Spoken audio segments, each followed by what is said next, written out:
ओम श्री धन्वंतराय नमः। मैं महेंद्र सिंह हुड्डा, फार्मासिस्ट आयुर्वेदा, और आप देख रहे हो अपना चैनल अमृत आयुर्वेदा।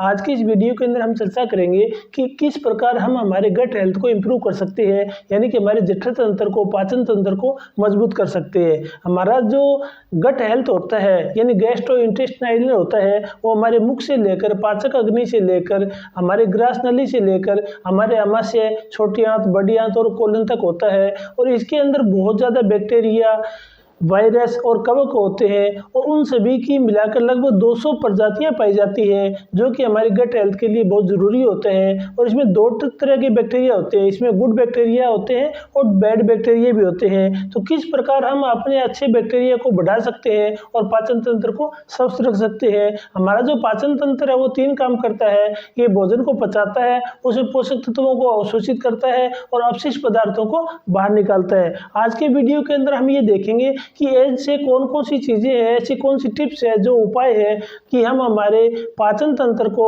गट हेल्थ को इम्प्रूव कर सकते हैं। बड़े बुजुर्ग ये कहते थे कि यदि आपका पेट ठीक है तो सब ठीक है, और कोई भी बीमारी होती है उसका सीधा से पेट से कनेक्शन होता है। यदि हमारा पेट खराब है तो कई टाइप की बीमारी हो जाती है। पेट खराब होने से शारीरिक और मानसिक दोनों टाइप की बीमारी होती है। यदि हमारा गट हेल्थ खराब है तो हमारे बाल खराब हो जाते हैं, हमारी त्वचा खराब हो जाती है, हमारा पाचन तंत्र है ये खराब हो जाता है, उसमें ब्लोटिंग होना, गैस होना, बदहजमी होना हो जाता है। तो आज इस वीडियो के अंदर हम चर्चा करेंगे कि ऐसे कौन से 10 उपाय हैं जिनका लगातार सेवन करने से हमारा खाना पीना अच्छी तरह पचेगा, कब्ज नहीं रहेगी, पाचन तंत्र मजबूत होगा। हमारे गट हेल्थ को इम्प्रूव करने के लिए, इसको मजबूत करने के लिए 10 जो उपाय है, उसमें सबसे पहला है प्रीबायोटिक का बढ़ाना। 2 चीज़ होती है, एक होती है प्रीबायोटिक, एक होती है प्रोबायोटिक। सबसे पहले हम बात करेंगे प्रीबायोटिक।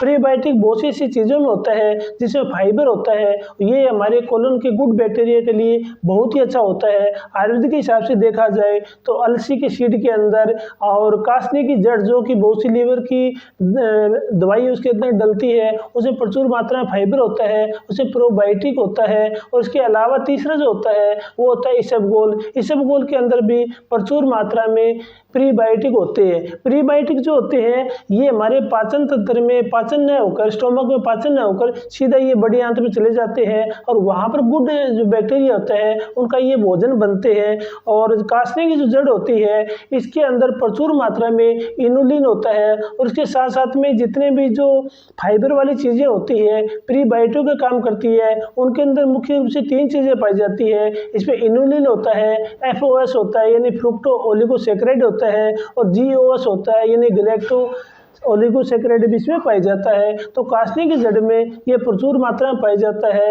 और ये हमारे गट हेल्थ को इम्प्रूव करते हैं। इसके बाद में अगला जो होता है वो होता है इसबगोल की भूसी।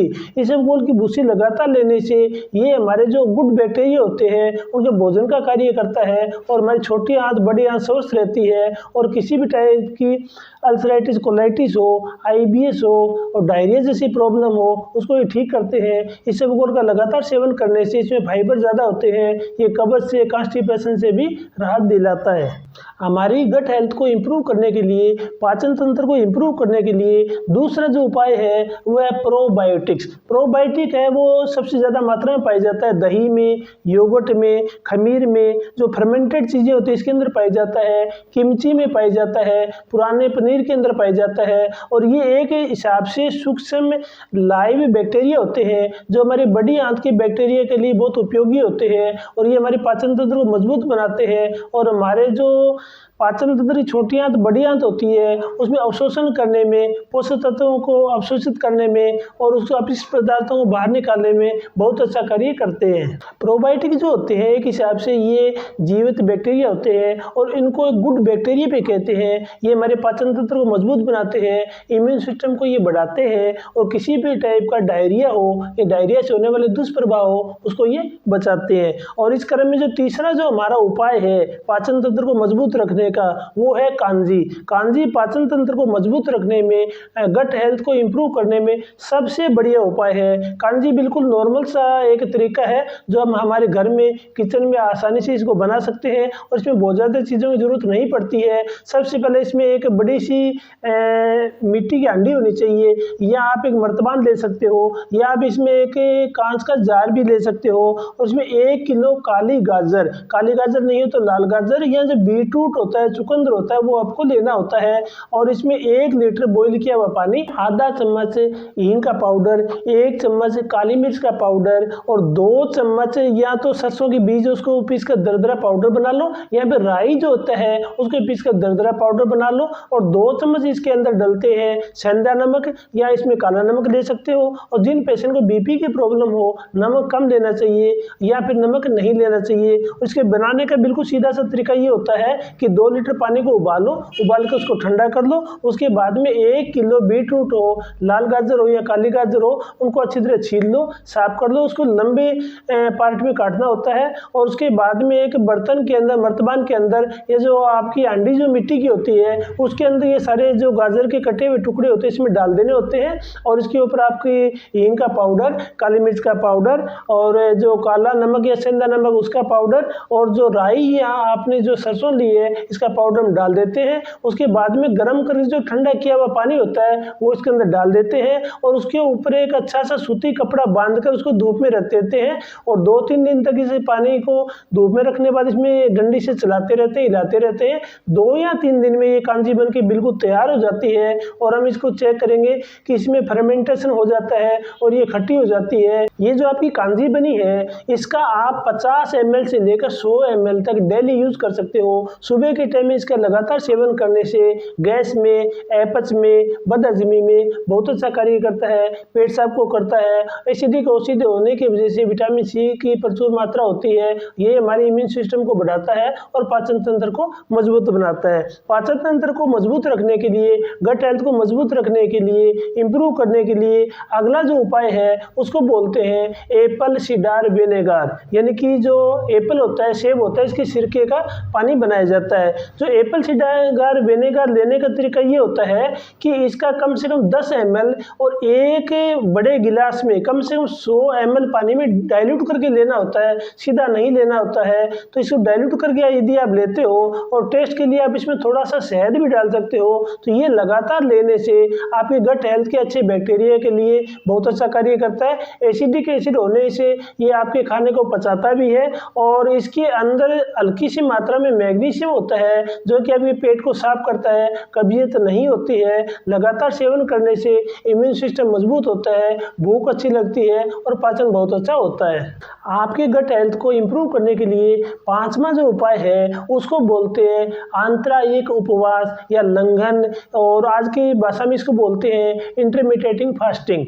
इंटरमिटेटिंग फास्टिंग जो होते हैं एक हिसाब से ये आपके खाने को सेट करने के लिए, खाने के तरीके के लिए एक क्लॉक होती है जिसमें आपको 16 घंटे के लिए खाली पेट रहना होता है और बचे 8 घंटे के अंदर अपने खाने का सिस्टम आप सेट करते हो।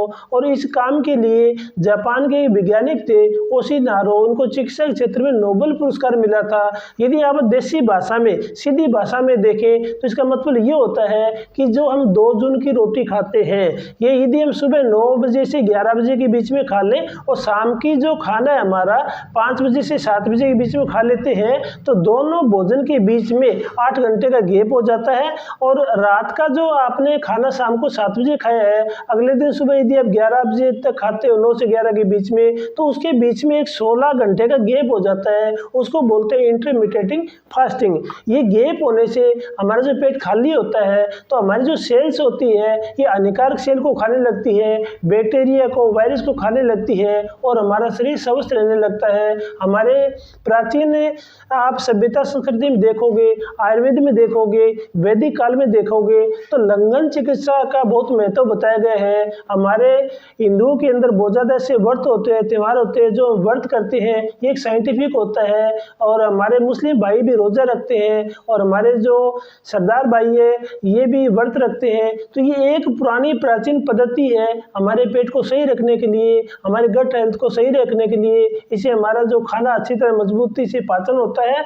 इंटरमिटेटिंग फास्टिंग से हमारा जो पाचन तंत्र है उसको समय मिलता है, उस समय में वो पाचन तंत्र अपने आप को रिपेयर करने लगता है। जो बैड बैक्टीरिया होते हैं, वायरस होता है, उनका भी पाचन करने लगता है और हमारा शरीर स्वस्थ होने लगता है। आज की भाषा में इसको ऑटोफैगी भी कहते हैं। ऑटो माने अपने, फैगी माने खाना, यानी हमारी जो स्वस्थ कोशिकाएं हैं वो बैड बैक्टीरिया को, अस्वस्थ सेल को खाने लगता है और हम स्वस्थ होने लगते हैं। इसी को ऑटोफैगी कहते हैं। अगला जो उपाय है 6वां नंबर, वो है आप कोशिश करो कि अपने खाने के अंदर ज़्यादा से ज़्यादा मात्रा में स्टार्च लो। स्टार्च आपको आलू से, चावल से, सेम से, मटर से, जई से, मक्का से, इनसे मिलता है। और स्टार्च का ज़्यादा सेवन करने से हमारा आमाशय शुद्ध रहता है, आमाशय का फंक्शन जो बढ़ जाता है। और ये जो स्टार्च हम ज़्यादा लेते हैं ये हमारे से जो इम्यून पावर है उसको बढ़ाते हैं और हमारे पाचन तंत्र को मजबूत रखते हैं।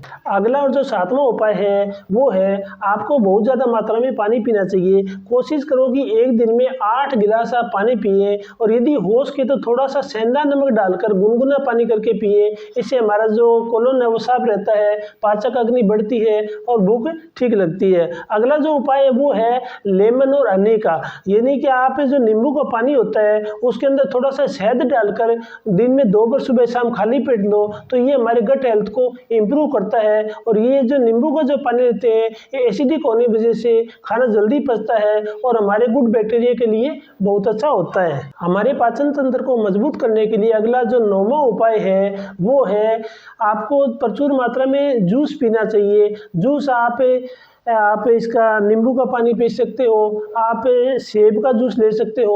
और आयुर्वेद के अंदर बताया गया कि सबसे अच्छा जूस होता है आंवले का। आंवले का यदि आप फ्रेश जूस लेते हो, सुबह खाली पेट लेते हो, इसमें प्रचुर मात्रा में विटामिन सी होती है, एंटीऑक्सीडेंट प्रॉपर्टी पाई जाती है। आंवले का जूस लगातार सेवन करने से आपका इम्यून सिस्टम मजबूत होता है और आपका एंटीऑक्सीडेंट जो पावर है वो इसके अंदर बढ़ती है। इसके साथ साथ में आप हर्बल टी भी ले सकते हो, आप इसके साथ साथ तुलसी की चाय भी ले सकते हो जो कि हमारे पाचन तंत्र को मजबूत करती है। आपके पाचन तंत्र को मजबूत करने के लिए, गट हेल्थ को इम्प्रूव करने के लिए लास्ट जो है वो उपाय है आपका अदरक का पानी। यदि आप अदरक को अच्छी तरह कूट कर 1 गिलास पानी में अच्छी तरह बॉईल करते हो, उसको छानकर जो पानी होता है इसको आप पीते हो, तो ये आपकी गट हेल्थ की सबसे अच्छा उत्तम टॉनिक होता है। कई रिसर्च ये भी बताते हैं कि अदरक के पानी पीने से जो कोलोन कैंसर होता है वो भी ठीक होता है, उसके लक्षण काफ़ी कम हो जाते हैं। उसके लगातार सेवन करने से हमारे शरीर के अंदर जो सूजन होती है, इन्फ्लेमेशन होती है, वो कम हो जाती है। इसके साथ साथ में यदि आप 1 चम्मच का चौथा हिस्सा हींग लेकर और गर्म पानी में मिलाकर छानकर पीते हो तो बहुत अच्छा कार्य करता है और आपका पाचन तंत्र मजबूत होता है। तो यदि इन 10 उपाय में से आप 2 या 3 करते हो तो आपका पाचन तंत्र बहुत मजबूत होगा और आपके जो कोलोन के बड़ी आंत के जो गुड बैक्टीरिया है वो बढ़ेंगे, आप स्वस्थ रहोगे और आप हेल्दी रहोगे। मैं आशा करता हूँ आज का वीडियो आपको अच्छा लगा होगा। भगवान धन्वंतरी आपको आरोग्य प्रदान करे। धन्यवाद।